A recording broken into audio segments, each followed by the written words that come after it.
All right. Well, hello, everyone. Welcome to another Third Place Books virtual author event. My name is Kalani. I work on part of the bookstore events team. For those of you who might be watching from around the country or aren't familiar with us, Third Place Books is an independent bookstore with 3 locations in the Seattle area. And we are very grateful to have this virtual space where we can connect authors with our readers.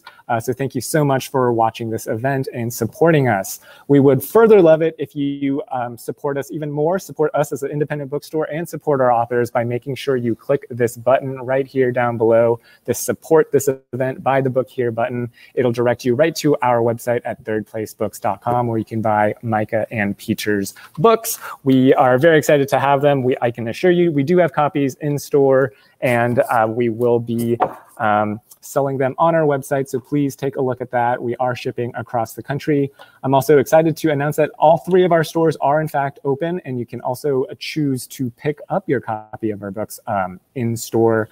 I am sitting in our Lake Forest Park store currently, so it's so great to be open again and to have customers browsing our bookshelves. So please take a look at Micah and Peter's books. Click this button, go to Third Place Books, and support us.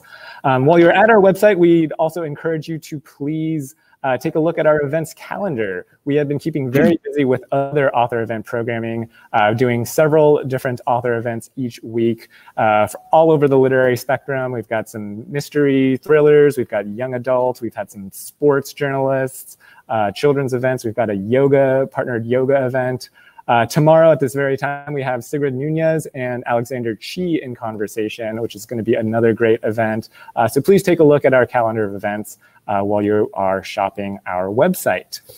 I also encourage you to please follow us on all of our social media accounts at Third Place Books to stay in tune with our events and what's going on with our stores. We will be ending our event with an audience Q&A, so I encourage you to please stay engaged with our authors and ask them questions. Right down below, we have this Ask a Question function.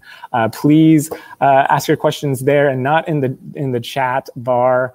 We'll keep them organized there. You can also vote on your favorite questions if you want to as well. We'll make sure we try and get to as many questions as we can. All right, so on to our main event. Tonight, I am very excited to be hosting this virtual book launch for author Micah Nemerever, celebrating the release just today of his debut novel, These Violent Delights. Micah is a Seattle-based writer who was trained as an art historian. He wrote his master's thesis on queer identity and gender anxiety in the art of the Weimar Republic. Micah also contributed a new article featured today on crimereads.com called Mad Love, the 5 novels about destructive romantic friendships. A great article. I really enjoyed reading it myself. I might link that in the chat as well. So please take a look at that in addition to visiting our website and everything else. So tonight, Micah is celebrating the release of These Violent Delights, a book that has received a ton of advanced praise, including being featured as one of Newsweek's must-read fall fiction books to escape the chaos of 2020, and an Magazine.com LGBTQ book that is changing the literary landscape in 2020, just to name a few advanced praises. The author, Patty Cottrell, the author of Sorry to Disrupt the Peace, which is another fantastic book that I really enjoyed last year, reviewed Micah's book saying, quote, "These Violent Delights is a captivating portrait of alienation and loneliness with the cool gaze of a Highsmith novel, punctuated by arpeggios of violence and rage. Micah has crafted a thrilling page-turner anchored in an examination of desire, love, and moral inquiry." And as a special treat tonight, Micah is joined in conversation with Peter Kispert. Peter is the author of the short story collection, I Know You, Know Who I Am, which was just released also just earlier this year and was called, quote, "a darkly hilarious, astute collection that comes to us at the perfect time where the truth and intimacy feel more elusive than ever. His fiction and nonfiction has appeared or is forthcoming in GQ, Esquire, Playboy, Electric Literature's Recommended Reading, and elsewhere. So with that, I will be hiding my screen and muting my mic, and we'll be giving it away to Micah and Peter. Enjoy the event. Thank you. Full introduction. I just received some pretty intense feedback, so I will be... Wowza. Okay, I think we're good now. Sorry. Okay. A little bit of a chirp. Okay. Okay. All right. I'm not sure what's going on here. That's so weird. Yeah. Very odd. Ooh, yeah. Peter, can you try the headphones again? Yeah. It's coming from my end. Sorry about that.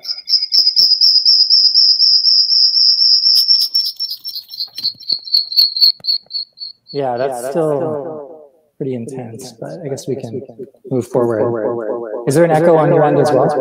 Yeah. Yeah, it's very intense. Yeah. Kalani, I'm trying to mute one of you at a time and see if that might actually help here. Okay, yeah. That might. Oops. Let's see. Oh. All right. Is that any better here? I'm getting feedback from you as well. Sorry.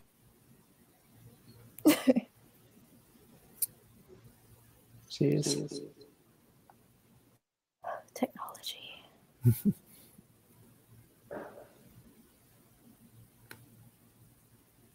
Seems to be muted now.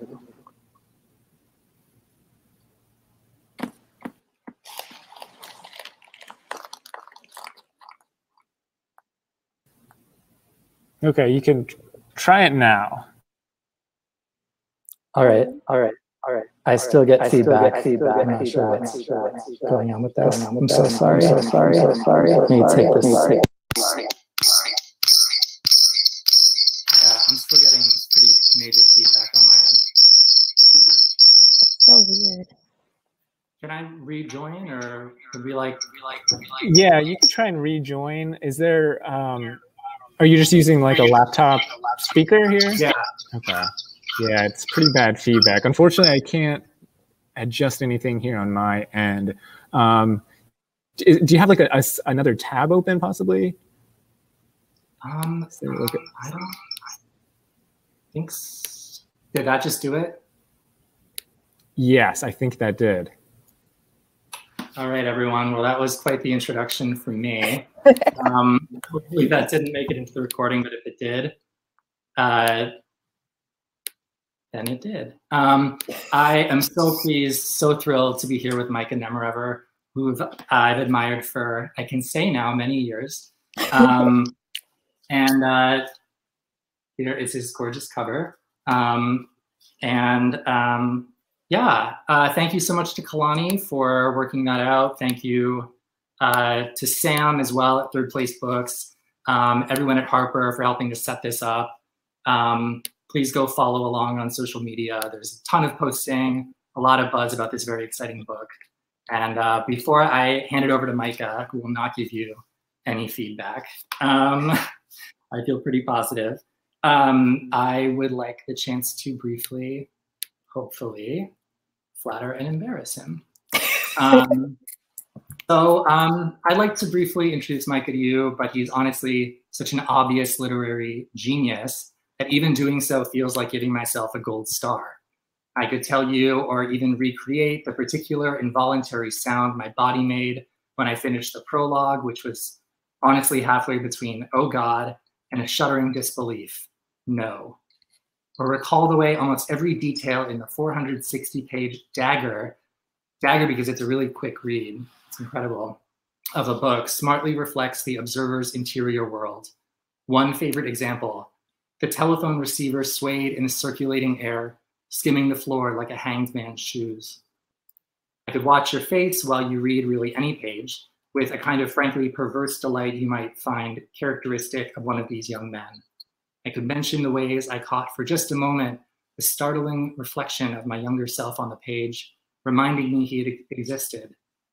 But of course, there's really no better introduction than listening to Micah discuss his truly incredible work himself. So Micah, to kick things off, I know we discussed this a little bit, but could you talk about your intentions for addressing in this book with these two young men, the formation of a queer identity and how that intersects with kind of aspirational romantic friendship?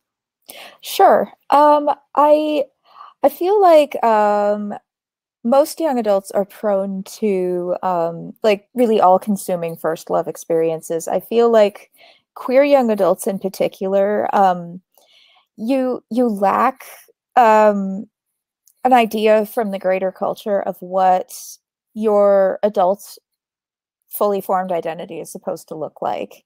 And so because in many ways the mainstream culture now, as in the 70s when the book is set, doesn't want you to exist.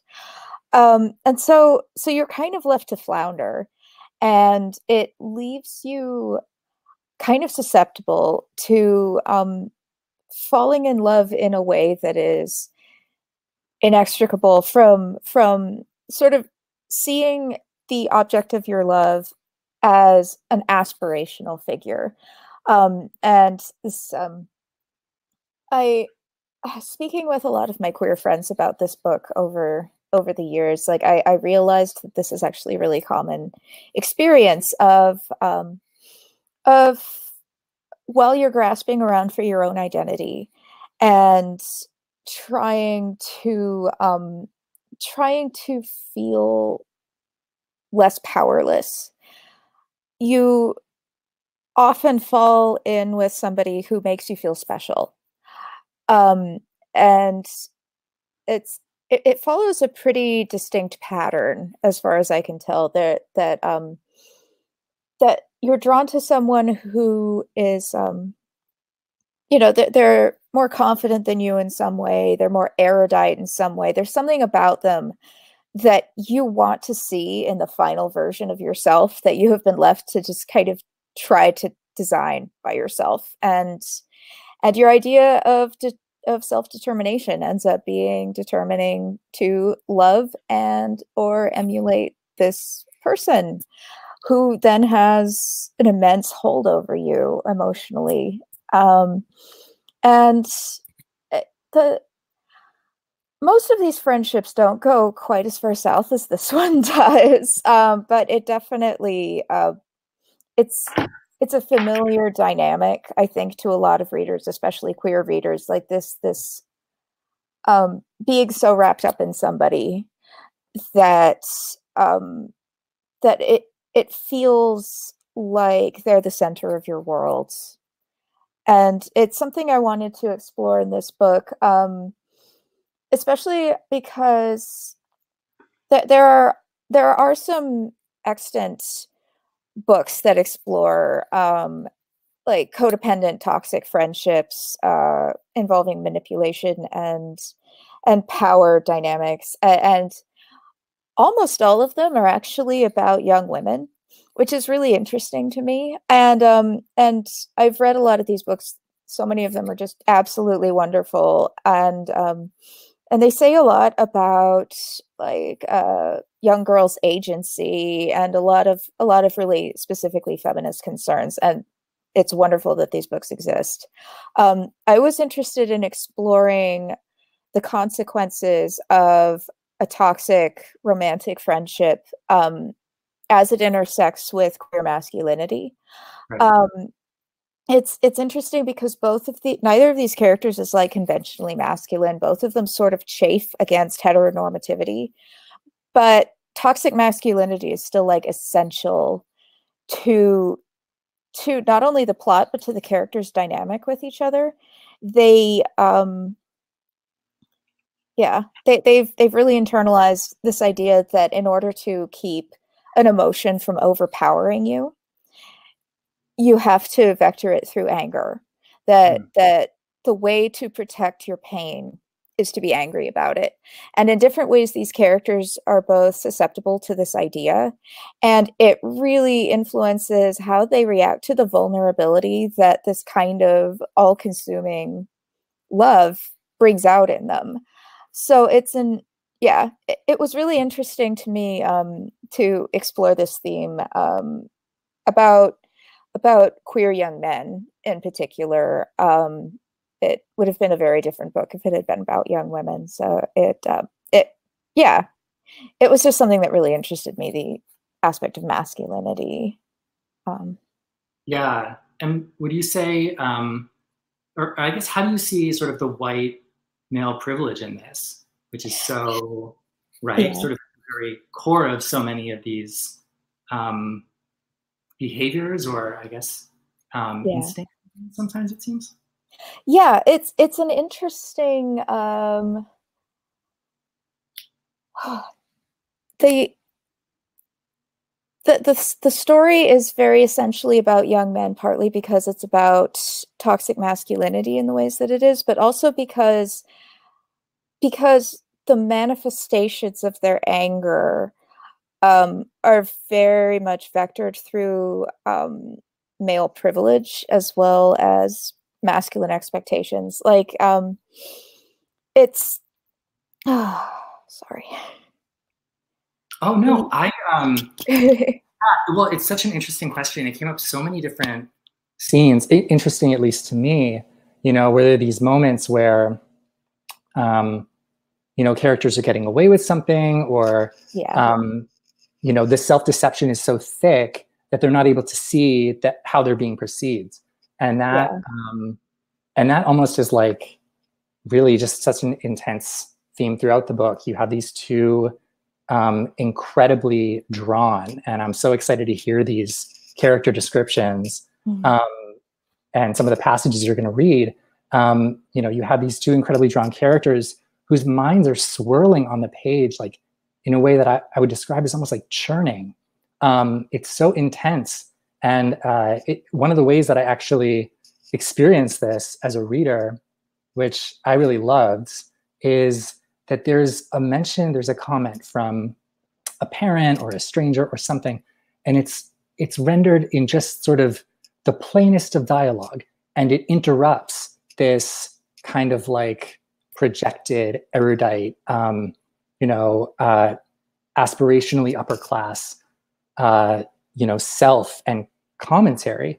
And so I found it so interesting thinking, you know, okay, these young men are not really aware in so many instances of their own privilege and class too. And Paul is more working class. Yeah. So how did you, I guess, obviously, you know, you were thinking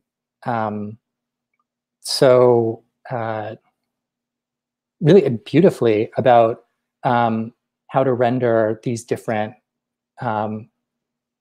these young men who are from different classes, but also maybe have more in common in that way than they think, or maybe the gap isn't so wide. Yeah, it was something I was really interested in playing with, especially after I was first exposed to East Coast kind of preppy culture, which was new to me as a West Coast person when I moved to New England for a while.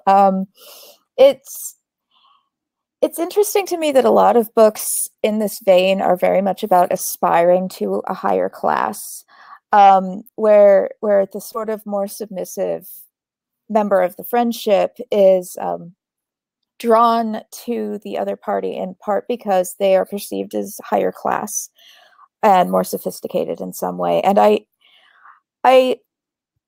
think that's really interesting, and it's interesting how that keeps repeating throughout sort of the oeuvre of toxic queer friendship literature. Yeah.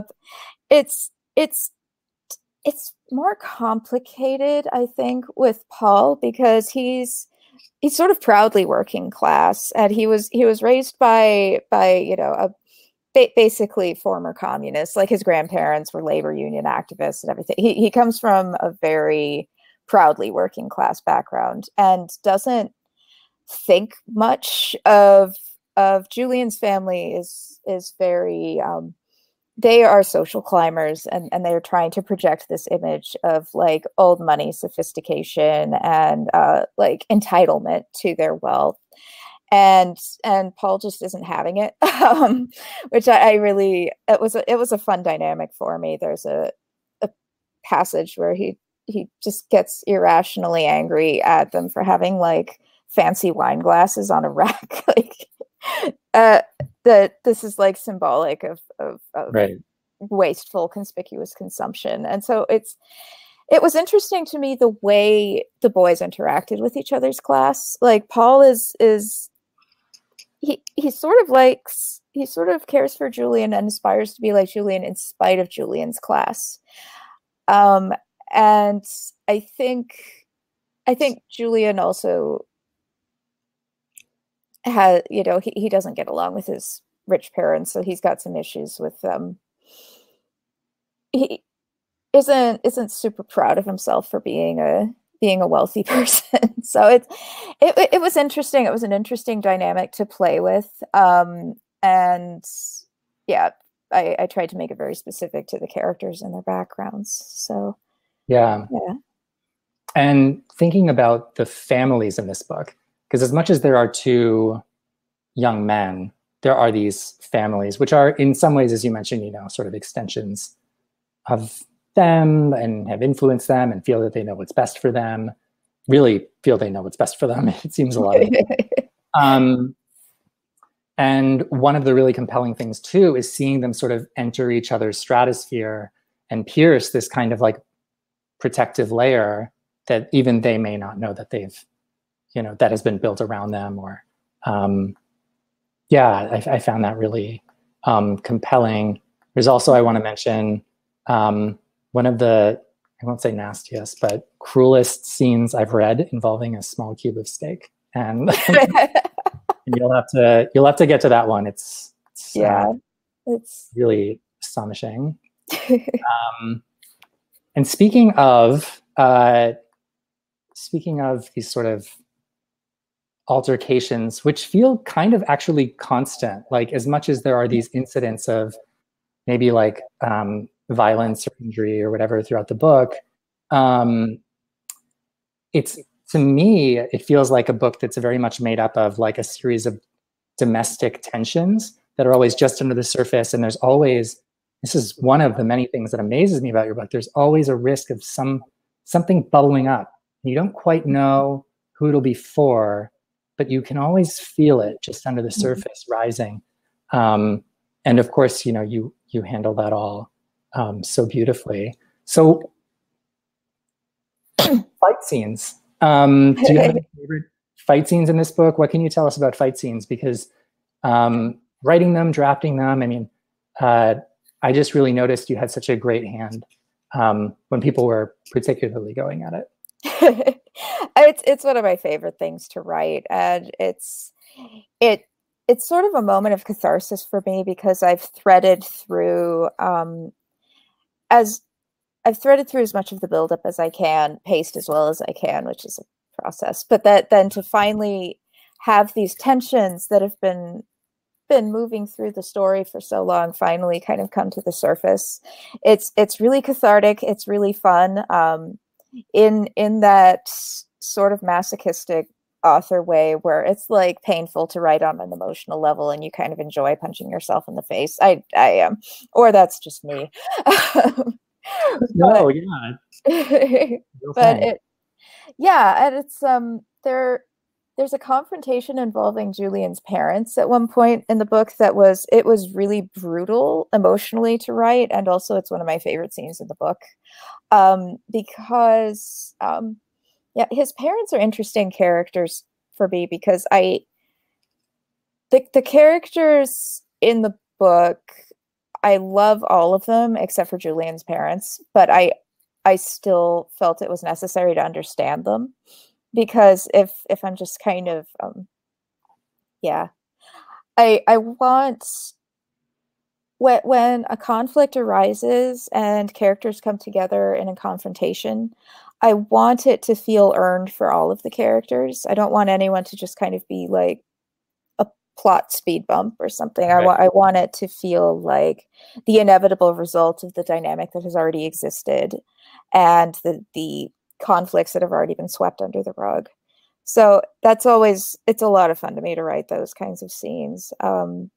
Yeah, people in this book, it's so much of it is people pretending nothing's wrong, and then it is horribly wrong by the time they admit it's wrong. Yeah, that sounds about right. Yeah. Yep. And speaking of, I know we were just talking about family, and I know you have some scenes that you were thinking of reading. Is there one that you want to read to us, perhaps? I could, yeah. It's one of the things that was interesting to me in the book was like the relationship between Julian and Paul's family, because Paul has more limited exposure to Julian's family, but because Paul is living in the city where they go to college, and Julian isn't from there. So Julian ends up spending a fair bit of time at his house, kind of charming his mom, failing to charm his protective older sister, and so it's interesting to me. It's interesting to me how this very different kind of character with very different class signifiers, very different personality from Paul, moves through a space that previously belonged to Paul. And I've got a passage I wanted to read it's also relevant to the book is really anchored in trauma, including generational trauma, and part of the conflict with Paul's character is his family has undergone this really severe trauma, and he is kind of pushing them away rather than deal with it, and kind of his family has become more close-knit because of this traumatic event, but he doesn't really trust them with his own grief. And it's so this is a passage about Julian meeting his family for the first time, and sort of how he is an outsider, and also this kind of aspirational figure for Paul, how he brings things to the surface in terms of the unspoken traumas that this family is going through. So, okay. So, in an empty house, when he and Julian were caught up in conversation about immense abstract ideas, it had been possible to ignore the void left in his father's wake. Surrounded by the rest of his family, though, Paul could no longer pretend the elision was an accident. Since his death, his father's absence had spilled far past the carefully drawn outlines his father had occupied while he was alive. It had flowed into every available space and settled there, and there was no chance Julian hadn't noticed it. Paul had no idea, watching him, how he was managing to think about anything else. "No, it's all lovely, Mrs. Fleischer," Julian was saying. He had been similarly effusive about the beet soup and white bread sandwiches his mother cobbled together for lunch. Paul knew Julian was just trying to get her to stop making a spectacle of her self-disgust, but something about the politeness irritated him. Julian's kindness toward his mother felt so deservedly patronizing that Paul was embarrassed for her, and even for Julian a little, for deigning to give her what she clearly yearned for. Paul's father always took care of most of the cooking, his mother said, still apologetic and anxious. She nudged the cookie tin across the coffee table as she spoke. He came from a restaurant family. He had a real gift for it. That was one of his parents' old lies. It was strange that she would resurrect it now for the sake of this stranger who could never guess what it was supposed to hide. It had been a nice story until Paul thought to do the math. He'd known for years that the war began when his father was still young, and that the Bohemian Cafe in Berlin was lost long before his father was tall enough to reach the counter. In his father's stories, the family restaurant stood on its own power, moving like clockwork, unaided by human hands. There were only the patrons, with their raucous conversations and pipe smoke smells. There was winter squash stew bubbling on the stove, its steam glazing the kitchen windows. There was bitter, soft rye bread and the sweet aroma of cinnamon cakes. The woman who lifted them from the oven was such a deliberate afterthought that Paul never learned her name. Perhaps Paul's mother thought she could keep his father alive by telling his favorite lies for him. Paul knew better, but the story wasn't for him anymore. Well, I would never have known, said Julian.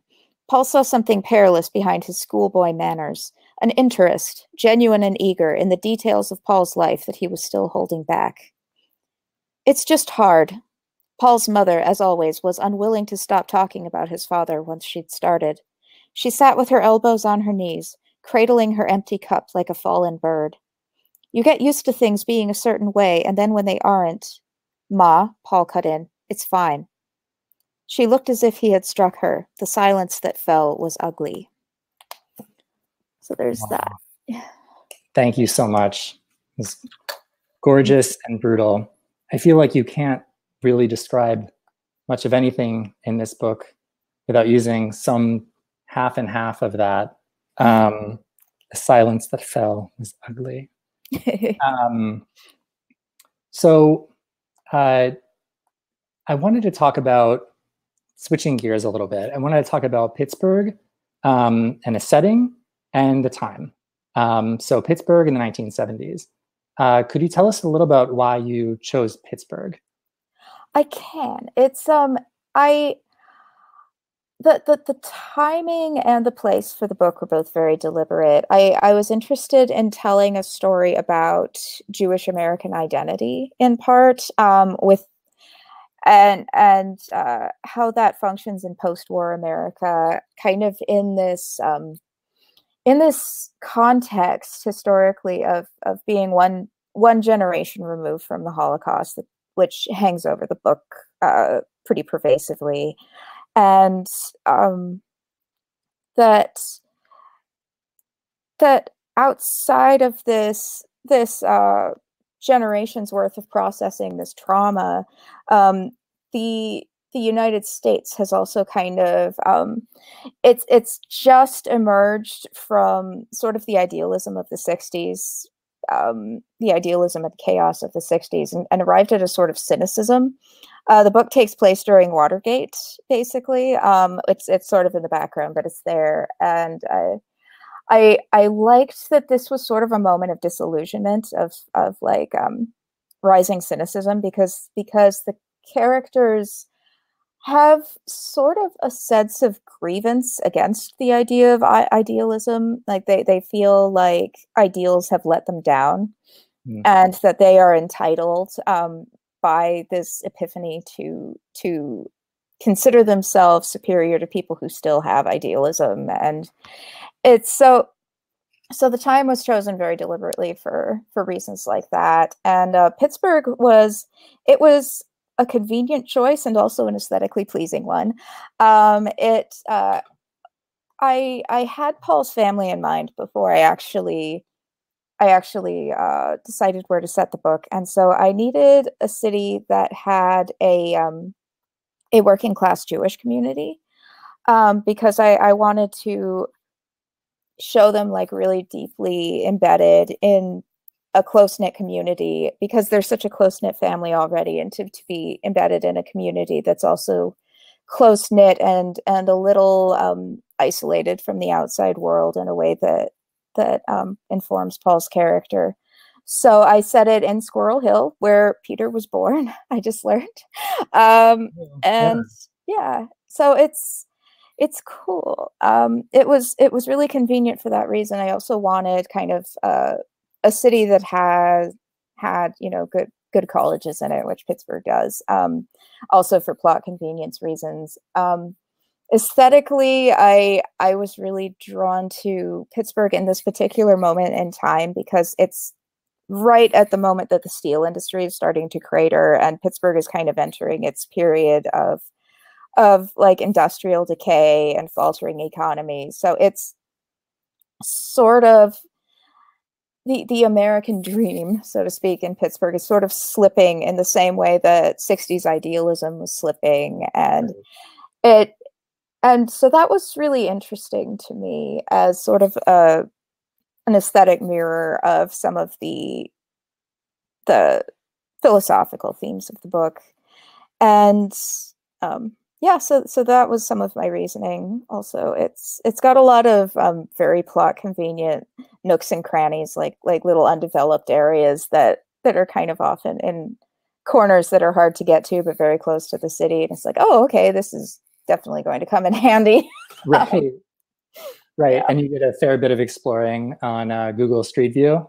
Yeah, I researched like crazy.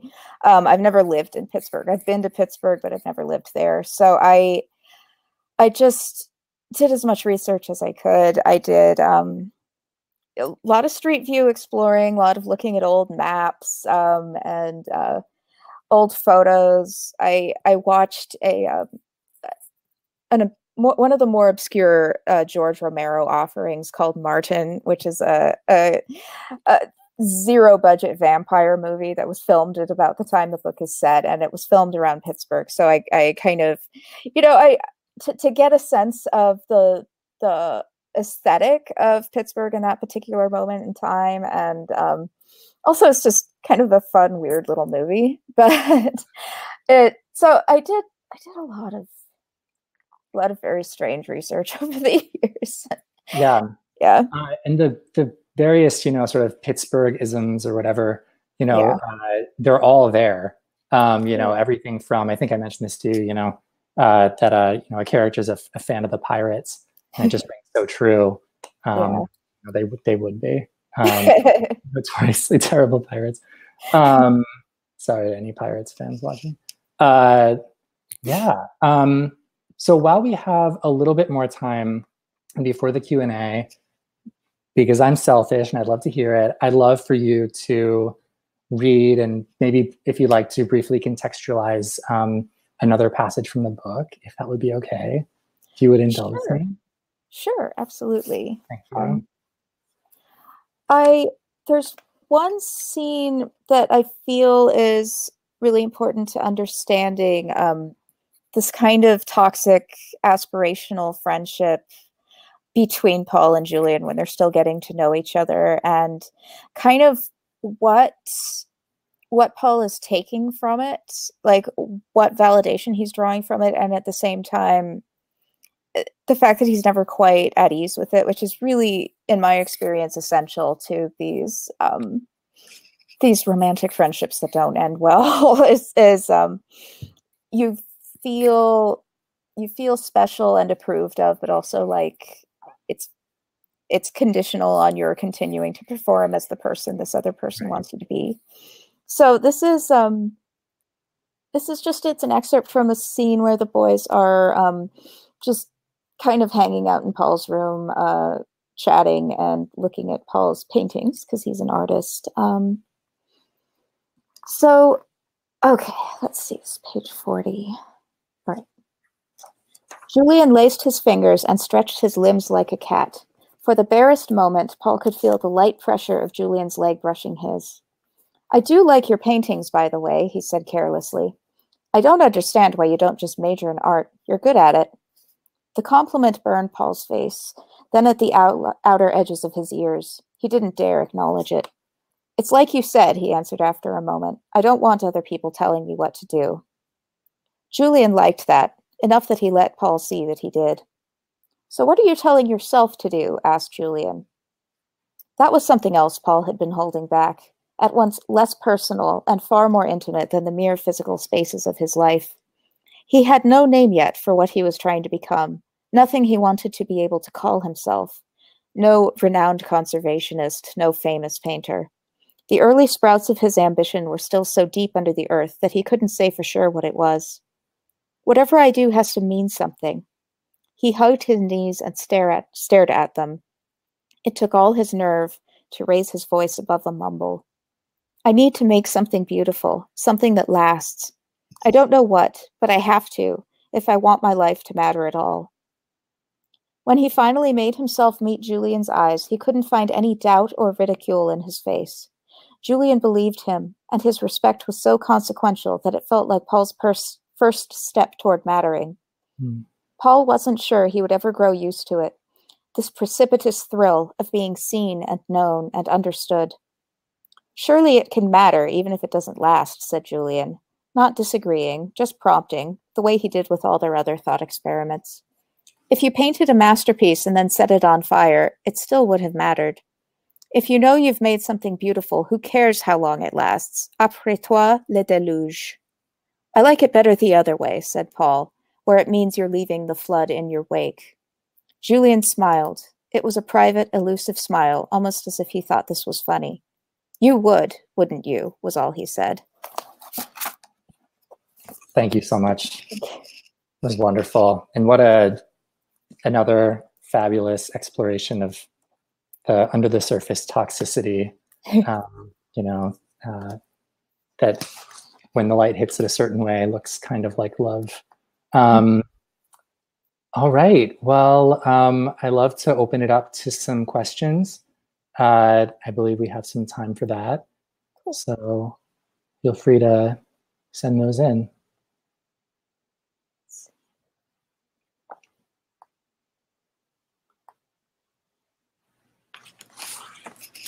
Let's see.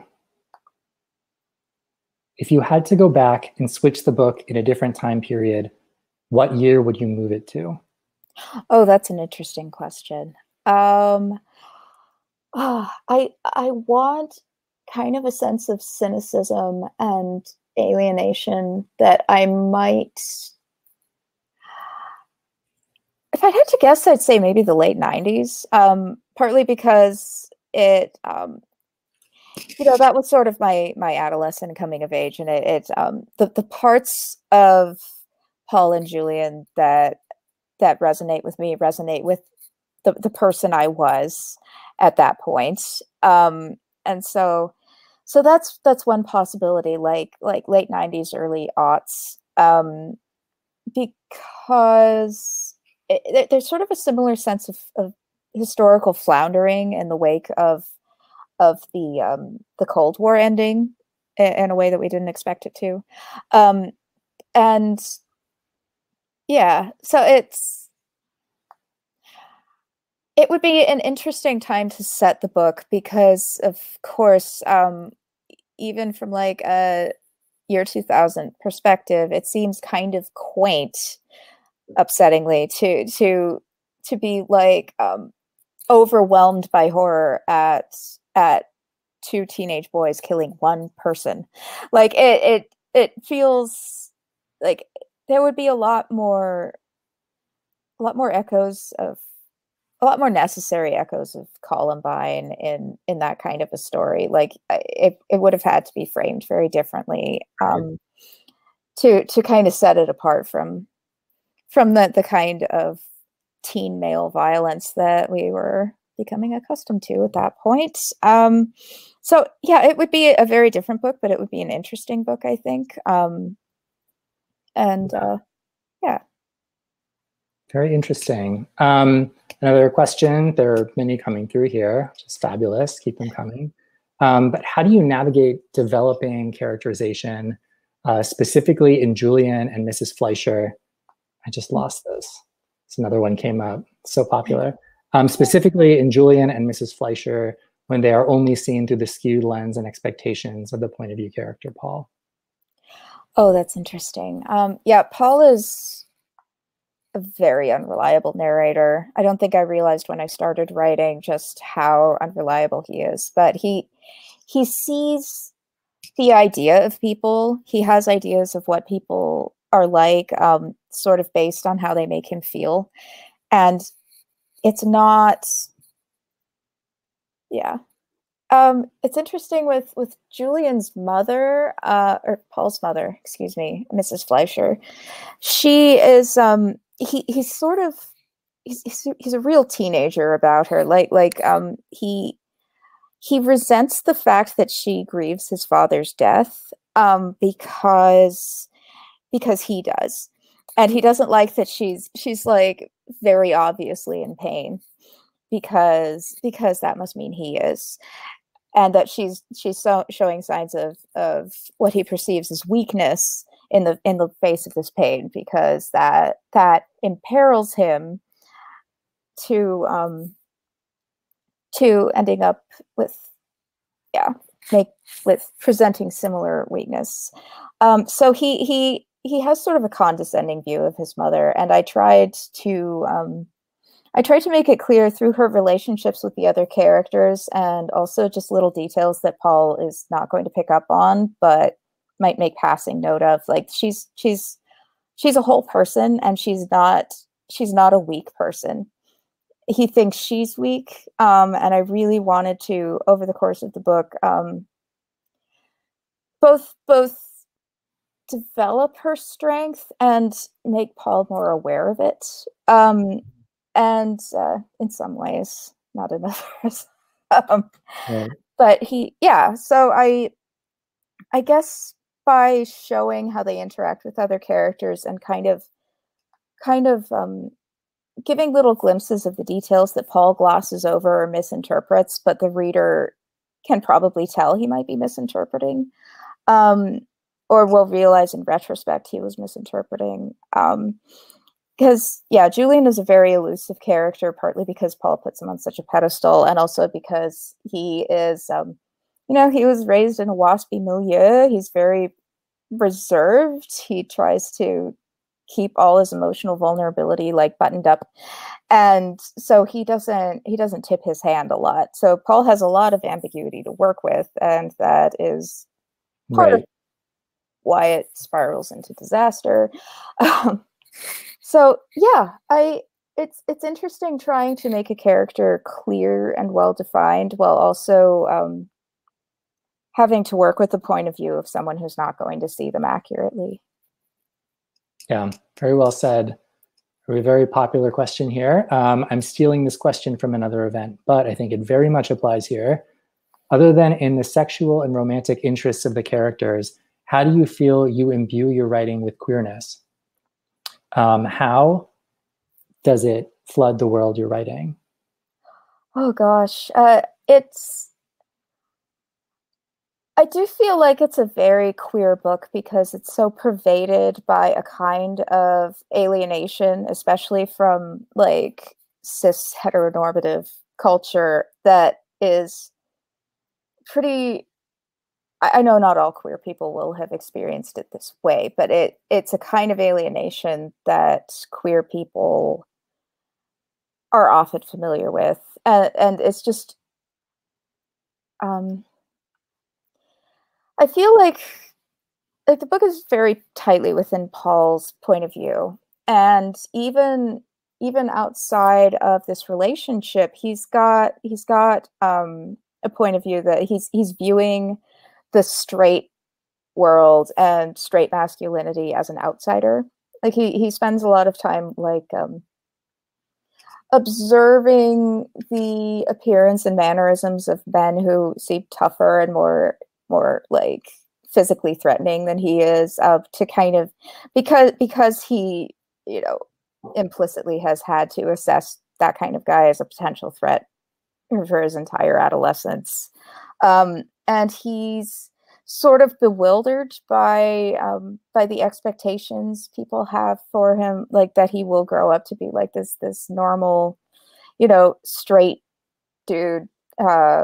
He's a doctor, a wife, and 2.5 kids. Like he doesn't even feel like that's a possibility. Like it's just so alien to him that he can't conceive of it as part of himself at all. There's a little passage kind of on that topic. He's having a conversation with his grandfather.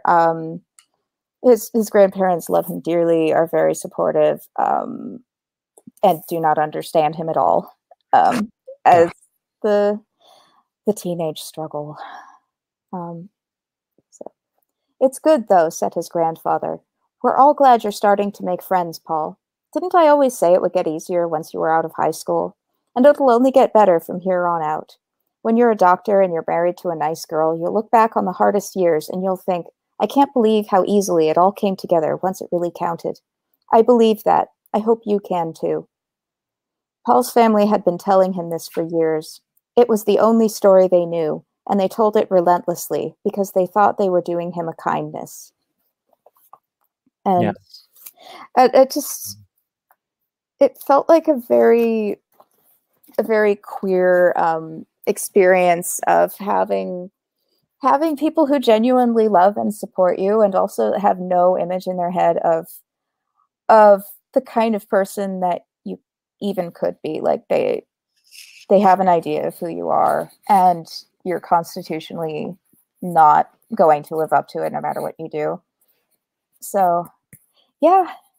Yeah, it's so well said. The sort of this knowledge I feel, or I guess I felt as reading, just to kind of, I guess, add to what you're saying and what I witnessed in the book too, that the concealed self may be the true self in a way, and always sort of probing that. There are certain maybe more, feminine interests that Paul has, that he holds, very dear.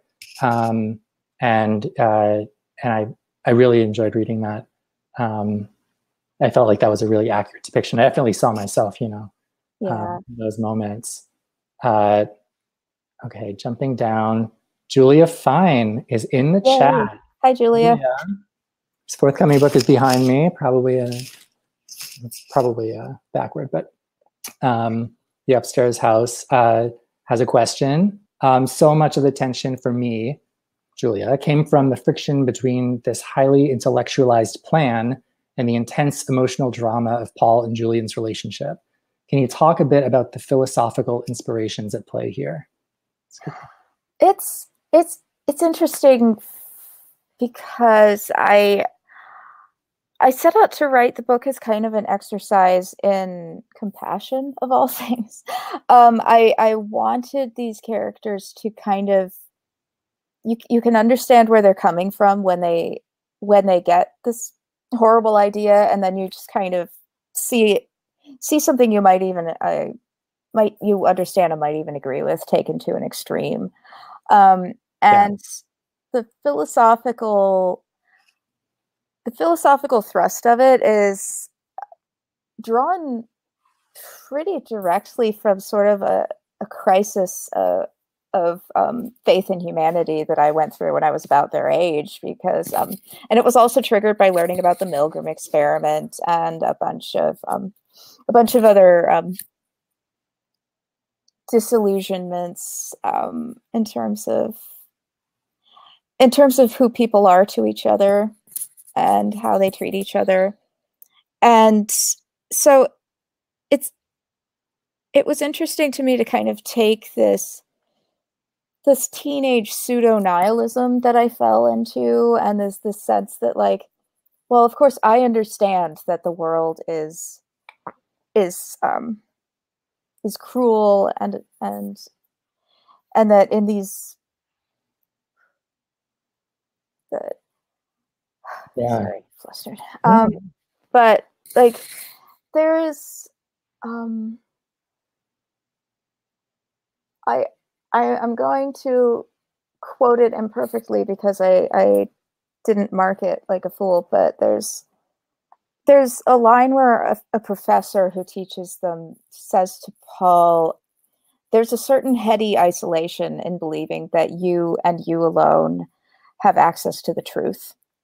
And so I remember what that felt like, like kind of having this disillusionment about human nature and sort of trying to reconcile it with the fact that I felt like I understood what right and wrong were and nobody else did.